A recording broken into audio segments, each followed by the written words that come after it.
Hey everyone, this is Advocate Farheen Ansari and welcome back to the next important but simple grammar topic, that is Modal Auxiliary. बच्चों Modal Auxiliary मतलब Helping Verbs. अब verbs दो type के होते हैं, एक main verb और दूसरा helping verb.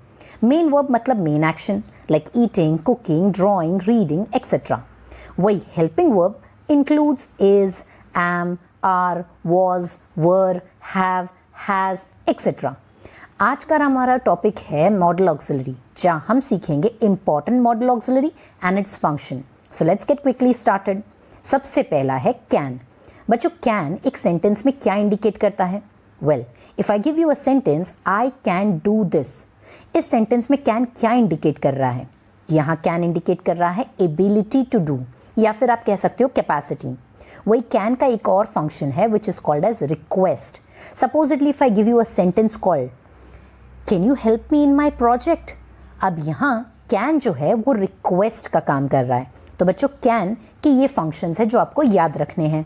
Then the next is can not. अब जब कैन एबिलिटी एक्सप्रेस करता है तो कैन नॉट का फंक्शन क्या होगा? Well, can not indicates inability. The next is may. अब बच्चों एक सेंटेंस में मे क्या इंडिकेट करता है? Supposedly if I give you a sentence it may rain today, अब यहाँ मे क्या इंडिकेट कर रहा है? वेल, इट इंडिकेट्स पॉसिबिलिटी, मतलब हो भी सकता है, नहीं भी हो सकता है. Uncertainty means not sure. उसी तरह से लेस डेफिनाइट, डेफिनाइट मतलब पक्का, लेस डेफिनाइट मतलब लेस पक्का, कि हो भी सकता है, नहीं भी हो सकता है. Less certain. उसी तरह से मे का और एक इंपॉर्टेंट फंक्शन है which is called as permission. Supposedly if you want to enter into a class, what do you tell your teacher? Can I come in और may I come in? Well, the correct answer is may I come in, because can is indicating your ability. Of course, you will have the ability to come in the class because you have hands, you have eyes, you can see, you can walk. But if you want to ask a permission, you will say the word may. May I come in? Then the next is may not. Now, if I give you a sentence, tell me what may not is indicating. You may not enter the exam hall if you don't have the hall ticket. अब यहाँ may not क्या indicate कर रहा है? Again एक और sentence में you may not drive the vehicle if you don't have the licence. Again यहाँ पर मे नॉट क्या इंडिकेट कर रहा है? Well, both of the sentence में मे नॉट का फंक्शन है प्रोहिबिशन, मतलब to stop you to do something. So may not indicates prohibition. The next is will. अब एक सेंटेंस में विल क्या इंडिकेट करता है? Let's take an example. Suppose if आई से India will win the match, अब इस सेंटेंस में विल क्या इंडिकेट कर रहा है? वेल, इट इंडिकेट्स सर्टेनिटी, मतलब श्योरिटी, एक कॉन्फिडेंस के साथ आप ये चीज़ को बोलते हो. या फिर आप कह सकते हो मोर डेफिनाइट या मोर सर्टन एक्शन. वही if I give you a sentence it may rain today, मतलब हो भी सकता है, नहीं भी हो सकता है. बट इफ आई से the sentence it will rain today, it gives more confidence, more surety, more definite action. उसी तरह से विल एक ऐसा वर्ड है जो फ्यूचर सेंटेंसेस के लिए इस्तेमाल किया जाता है. That is the reason will का फंक्शन प्रिडिक्शन भी है. The last function of will is polite request. यानी जब भी आपको किसी को politely कोई चीज़ request करनी है, you can use this function of will. How? Like say for example, you can use the word will you come with me to a party or will you give me your book. So इस तरह से will indicates polite request. The next modal auxiliary is should. Very important. What does should indicates? Let me give you a sentence. You should study well. अब इसमें should क्या indicate कर रहा है?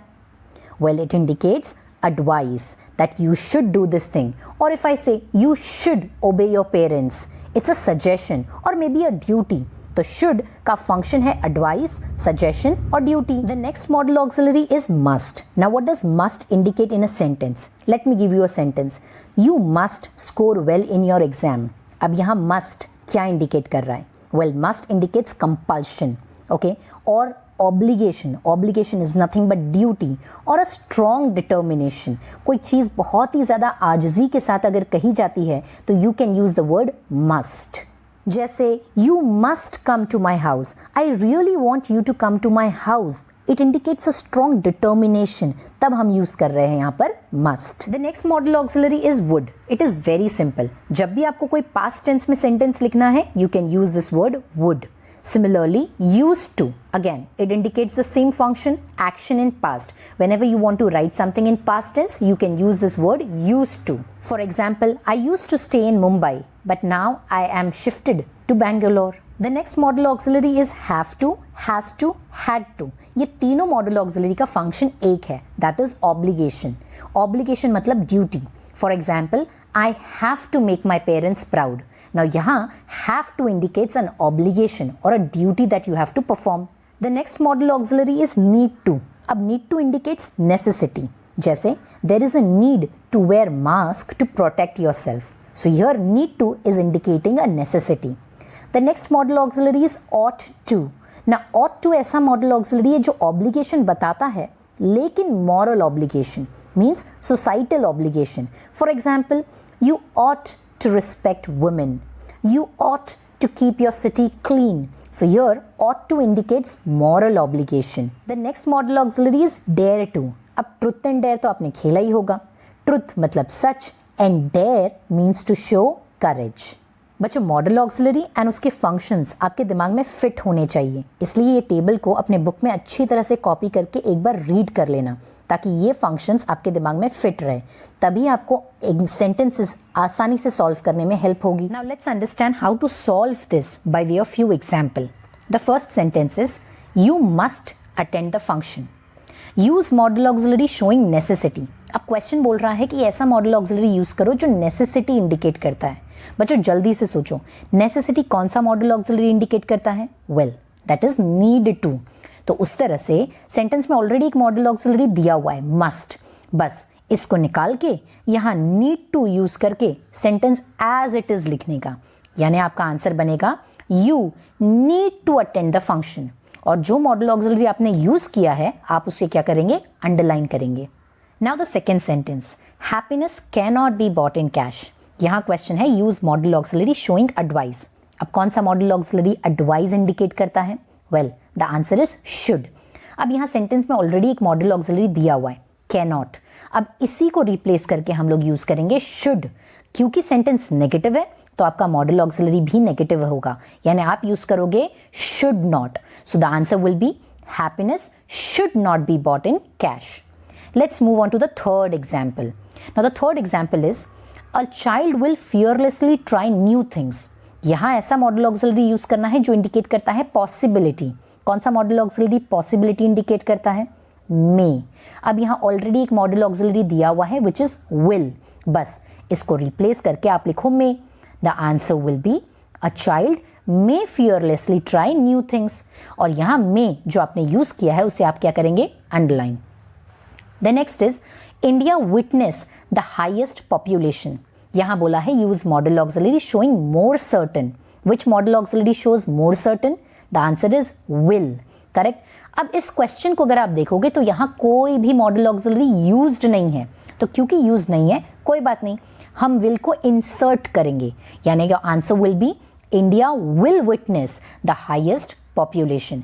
And जो मॉडल ऑक्सिलरी आपने use किया है उसे अंडरलाइन कर दो ताकि एग्जामिनर का ध्यान आपके आंसर पे पहले पड़े. The next sentence is you should respect your parents. Use modal auxiliary showing moral obligation. अब याद करो मॉरल ऑब्लिगेशन कौन सा मॉडल ऑक्सिलरी बताता है? Ought to. करेक्ट.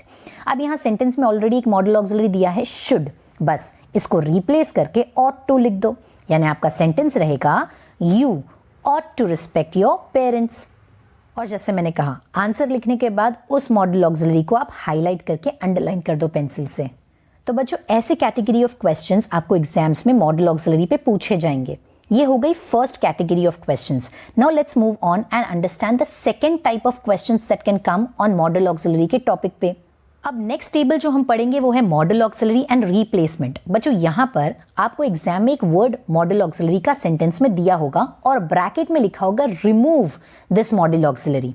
अब रिमूव या रिप्लेस में आप क्या वर्ड यूज करोगे उस मॉडल ऑक्सिलरी की जगह पे, वो अब हम इस टेबल में सीखेंगे. Let's start with the first one, can. अगर कैन सेंटेंस में दिया है और ब्रैकेट में बोला है रिमूव कैन, तो कैन के रिप्लेसमेंट में क्या वर्ड्स इस्तेमाल किए जा सकते हैं? इज, एम, आर, ये हेल्पिंग वर्ब इस्तेमाल करना है और उसके साथ आपको यूज करना है able to. Let's understand by way of an example. I can cook अब इस सेंटेंस में बोला है रिमूव कैन, तो कैन के रिप्लेसमेंट में यूज्ड होता है इज, एम, आर, इन तीनों में से कोई एक, और उसके साथ यूज करेंगे एबल टू, यानी आपका सेंटेंस बनेगा I am able to cook. उसी तरह से अगर सेंटेंस में दिया है कैनॉट और बोला है रिप्लेस या रिमूव कैनॉट, तो उसके रिप्लेसमेंट में आप यूज कर सकते हो इज, एम या आर, तीनों में से कोई एक, और उसके साथ यूज करेंगे unable to. Let's take an example, I cannot complete the work, remove cannot. अब यहां से ये कैनॉट निकालना है, तो कैनॉट के रिप्लेसमेंट में या तो इज, एम, आर के साथ आएगा unable to. So your answer will be I am unable to complete the work. Then the next modal auxiliary is could. अब कुड किसके रिप्लेसमेंट में काम आ सकता है? कुड के रिप्लेसमेंट में यू कैन राइट वॉज या वर, एंड उसके साथ आप यूज करोगे able to. Let's take an example, I could be a part of the team. यहां बोला है रिमूव द वर्ड कुड, तो कुड के रिप्लेसमेंट में हम यूज करेंगे I was able to be a part of the team. उसी तरह से कुड नॉट के रिप्लेसमेंट में आप यूज कर सकते हो वॉज, वर, और उसके साथ unable to. Let's take an example, I could not help her. अब यहां बोला है रिमूव कुड नॉट, तो उसके रिप्लेसमेंट में आप या तो वॉज या तो वर यूज करोगे, साथ में अनएबल टू, यानी यहां सेंटेंस बनेगा I was unable to help her. तो इस तरह से आप मॉडल ऑक्सिलरी के रिप्लेसमेंट्स को यूज करोगे। Then the next modal auxiliary is must. अब मस्ट के रिप्लेसमेंट में क्या यूज कर सकते हो? या तो हैव टू, या तो हैज टू, या तो had to. Let's take an example, I must exercise daily. यहां मस्ट रिमूव करना है, तो या तो हैव टू, या तो हैज टू, या तो हैड टू। तो बच्चों आंसर क्या बनेगा? I have to exercise daily. The next modal auxiliary is would. बच्चों वुड के रिप्लेसमेंट में you can use use to. Similarly the question can be he would bring flowers for her. यहां would को replace करो और उसकी जगह पे यूज करो खाली यूज टू, बाकी का सेंटेंस एज इट इज, यानी आपका आंसर बनेगा he used to bring flowers for her. Then the last modal auxiliary for replacement will be will.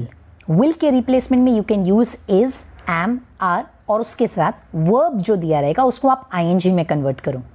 For example, my mother will go to the market.